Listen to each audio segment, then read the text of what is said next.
A UN Security Council meeting for the first time in history because অধিবেশনের দ্বিতীয় দিনেও সমালোচনার মুখোমুখি জাতিসংঘ। ট্রাম্পের পর সংস্থাটির কার্যকারিতা ও প্রয়োজনীয়তা নিয়ে প্রশ্ন তুলেছেন ইউক্রেনের প্রেসিডেন্ট ভলোদিমির জেলেনস্কি। যারা যুদ্ধের মধ্য দিয়ে যাচ্ছে তাদের জন্য শুধু বিবৃতি ছাড়া জাতিসংঘ আর কি করছে এমন প্রশ্ন তুলে কটাক্ষ করেন জেলেনস্কি। এমনকি নেটোর নিরাপত্তা নিশ্চয়তা দেওয়ার সক্ষমতা নিয়ে সন্দেহ প্রকাশ করেন জেলেনস্কি। উদাহরণ হিসেবে সম্প্রতি পোল্যান্ড সহ নেটোর 4টি সদস্য রাষ্ট্রে রাশিয়ার ড্রোন ও যুদ্ধবিমান অনুপ্রবেশের ঘটনাকে সামনে আনেন তিনি।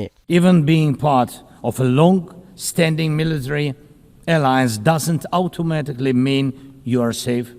Just recently, 19 simple Russian drones violated Polish airspace. যুদ্ধক্ষেত্রে রাশিয়ার বিরুদ্ধে আন্তর্জাতিক আইন নয়, বরং অস্ত্র এই পরিস্থিতি বদলে দিতে পারে বলে মন্তব্য করেন ইউক্রেনের রাষ্ট্রপ্রধান। এমনকি ইউক্রেন ছাড়া অন্যান্য দেশের জন্যও রাশিয়া হুমকি হয়ে উঠছে বলে সতর্ক করেন জেলেনস্কি। এর জন্য এখনই রুশ প্রেসিডেন্ট পুতিনকে থামানোর জন্য ব্যবস্থা নিতে বিশ্ব নেতাদের প্রতি আহ্বান জানিয়েছেন তিনি। এমনকি এক বিস্ফোরক মন্তব্যে জেলেনস্কি এও বলেছেন যে যদি কোনো দেশ শান্তি চায় তাহলেও তাকে অস্ত্র নিয়ে কাজ করতে হয়। No one can feel safe right now. এদিকে গত জুনে ইরানে চালানো যুক্তরাষ্ট্র ও ইসরায়েলের আক্রমণ বর্বর আগ্রাসন ছিল বলে মন্তব্য করেছেন দেশটির প্রেসিডেন্ট মাসুদ পেজেশকিয়ান। এমনকি গাজা, লেবানন, ইয়েমেনে চালানো ইসরায়েলি হামলারও কঠোর সমালোচনা করেছেন তিনি।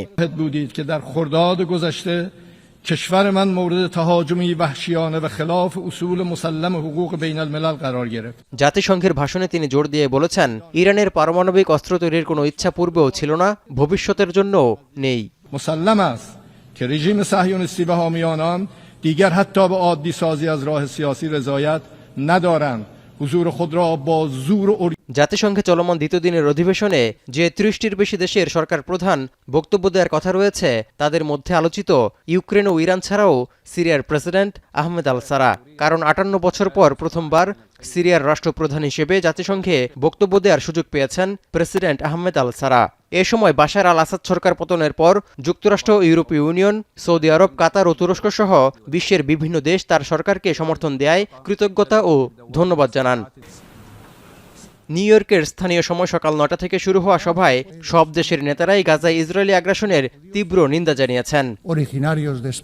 তৌহিদুর রহমান, এখন বিশ্ব।